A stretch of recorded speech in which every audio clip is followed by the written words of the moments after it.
Development of science in Asia. Asia is the largest continent and home to many ancient civilizations like India, China, and the Middle East, which made great advances in science, technology, and math, leading the world in knowledge during their time. So, yung Asia is the largest continent na nabuo ng sinaunang sibilisasyon, tulad nga ng China, India, at Middle East.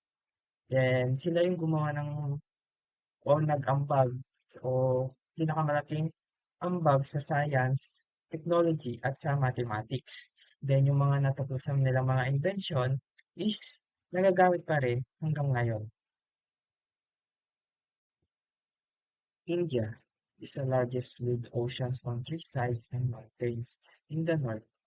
Its people created many useful ideas and technologies for every life.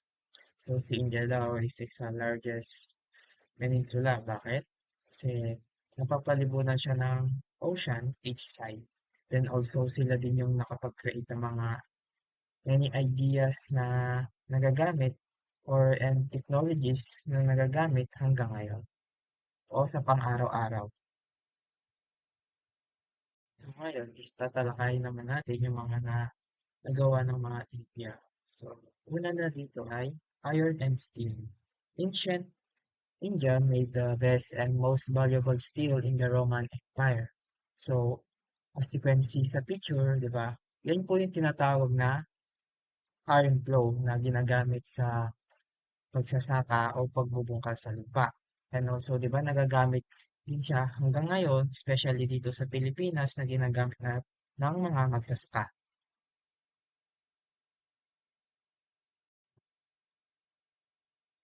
Next is medicine. They created Ayurveda, a traditional medicine system around 2500 BC that is still used today. So, ano nga ba yung Ayurveda? So, yung Ayurveda, ito yung herbal medicine. Yung mga dahon-dahon na dinidiktik pag may sugat, tinatapal doon. Then also, pag masakit yung tiyan, nagpapakulo ng mga dahon-dahon at yun yung iniinom. Then hanggang ngayon is nagagamit pa rin siya. Astronomy. They discover ideas about the Earth's round shape, the universe structure, and a 360-day year with 12 months of 30 days each. So, yung mga India is, they study the structure of the universe and they created a calendar system na may 360 days na divided into 12 months of 30 days each. The last one is mathematics.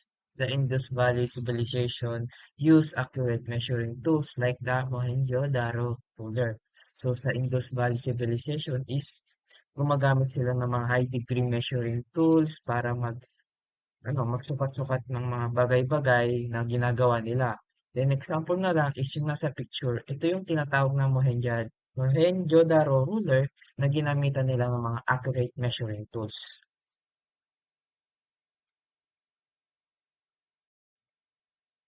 Aryabhata, this Indian mathematician na nag-introduce ng trigonometry, algebra, and mathematical tables na tinuturo ng mga guro ngayon, then nagagamit pa rin hanggang ngayon. So, next naman is China.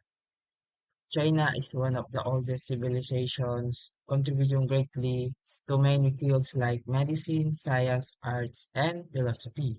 So, for example, they developed traditional Chinese medicine, invented paper and printing, created gunpowder and compass, and write important philosophical teachings. So, because of these achievements, China's culture knowledge strongly influenced nearby countries such as Korea, Japan, and Vietnam. Then hanggang ngayon, makikita pa rin natin ang impact ng mga Chinese invention and ideas in our daily lives.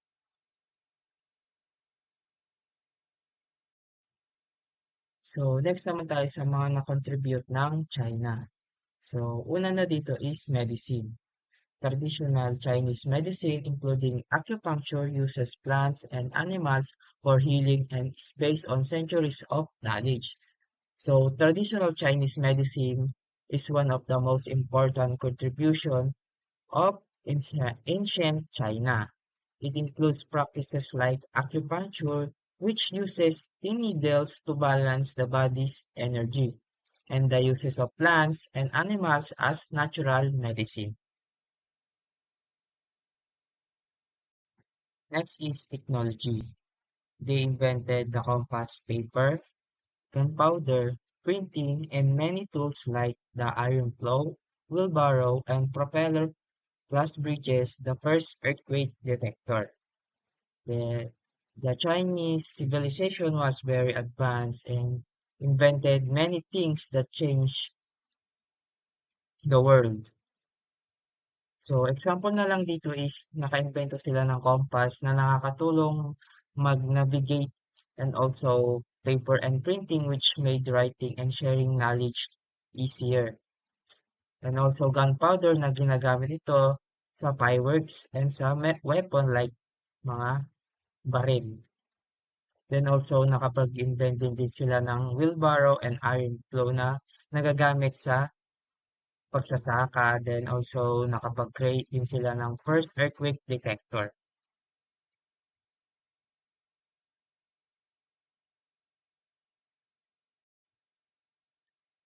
Astronomy.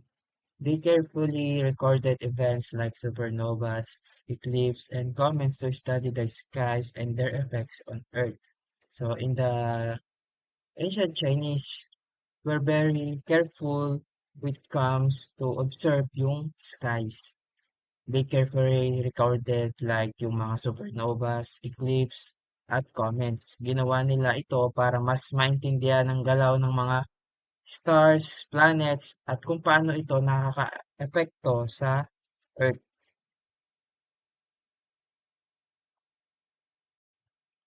So, next naman is development of science in Middle East countries. In the Middle East, most people are Muslims from the 7th to 13th centuries during the golden age of Islam. Muslim scholars advanced science by using experiments to test ideas. Their progress was helped by Arabic language, access to Greek writings, and contact with India. So sa Middle East, karamihan ay ng tao ay Muslim from the 7th to 13th centuries.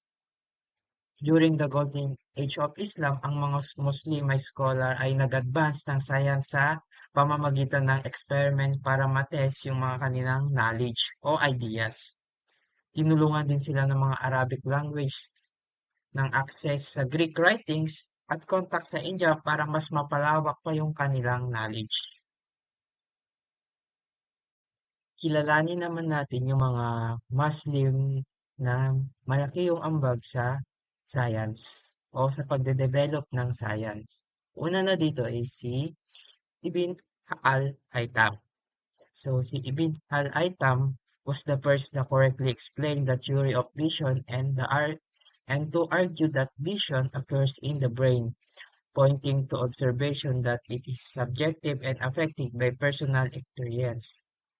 So si Ibn al-Haytham siya yung pinakaunang nag-correct ng explanation ng theory ng vision. Sabi niya is, ang vision ay nangyayari sa utak natin, hindi lamang sa mata. So napansin din niya ang paningin ay subjective at naapektuhan ng personal experience ng isang tao.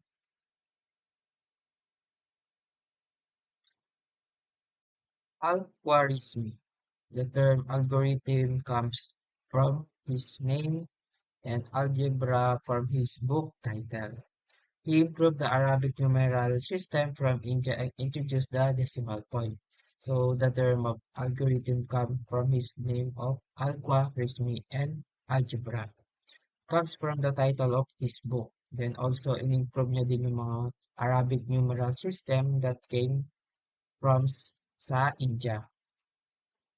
And then siya din yung nag-introduce ng decimal points na ginagamit ngayon. Yubir ibn Hayyan, Father of Chemistry. So, bakit siya tinawag na Father of Chemistry?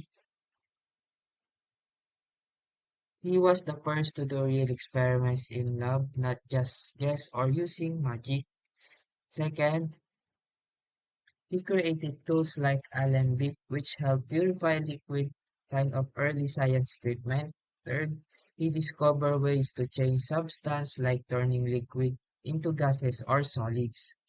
Fourth, he wrote many books that taught people how to study chemicals properly. And the last is he helped turn alchemy into science, which later became modern chemistry. Ibn Sina, first to perform clinical trials and advance experimental medicine, his book and the Book of Healing and the Canon of Medicine were standard texts for centuries. So si Ibn Sina ay ang unang gumawa ng clinical trials. So meaning sinusubukan niyang gumawa o sinusubukan niya yung gamot at treatment sa mga tao para maipakita kung effective pa ito o safe. Sa ganitong paraan, mas scientific at experimental ang medicine niya, hindi lamang basta haka-haka lang. So, bukod dito is, ang kanyang libro na Book of Healing and the Canon of Medicine ay ginagamit nilang standard reference o guide medicine sa loob ng maraming panahon, hindi lamang sa Middle East, kundi sa Europe and sa iba pang lugar. Dumako naman tayo sa development science ng Africa. Africa has always been rich in natural and mineral resources. Even before European colonization, science and mathematics were already thriving in African civilization. Like other ancient cultures, early African societies created and shared important knowledge. So, sa Africa is mayaman sila sa mga natural resources like ginto, bakal at iba pa. Bago pa dumating din yung mga European colonizers, is mahusay ng mga science sila at mathematics. Kumbaga na-develop na. Then meaning nito is may sarili na din silang paraan sa pag-aaral, pag-iimbento at nag-share din sila ng mga kanilang knowledge. So the next is the following are the most notable contribution of Africa. The first one is astronomy, math, and medicine. Ancient Egyptians made big contribution. They created geometry and measured farmland along the Nile. Second, alchemy and medicine. Egypt was a center of alchemy early chemistry. They study human anatomy, medicine, and treatments, which were similar to modern scientific methods. Third is astronomy in Africa. Africans use different types of calendars, lunar, moon, solar, sun, and stellar stars. Fourth is metallurgy. Africans made metal tools for farming, building houses, and creating great structures.